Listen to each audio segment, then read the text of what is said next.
In this tutorial, we're going to learn about how to utilize loops in programming. The term loop refers to a specific sequence that will repeat until a condition is met.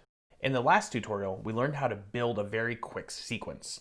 A sequence will run just as it is written. In order to repeat the sequence or change how it runs, this is where we can use loops. Let's look at that sequence we built for our fan robot. You'll see when space key is pressed, it's going to run your motor ID 1 for 3 seconds, then it's going to stop. Great, now we have a sequence that's going to start and stop. We can interact with our code even more by adding a repeat loop.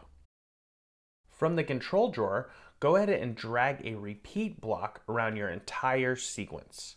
Set the amount of times that you want it to repeat. In programming, this type of loop is called a for loop, meaning we're setting exactly how many times that it's going to repeat. Now to complete our sequence, under the stop block, add another wait block and set the time. Let's review our code. When the space key is pressed, it's going to begin my sequence. It's going to rotate the motor ID 1 clockwise for 140 rotations per minute. It's going to wait for 5 seconds. That means it's going to continue rotating. Then it's going to stop that motor ID 1. Then it's going to wait for another 5 seconds.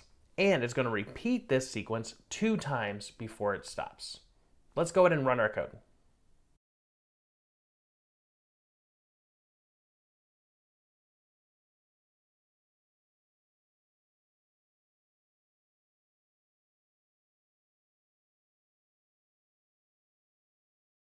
Great, that's a quick intro into utilizing loops in programming. See what you can do.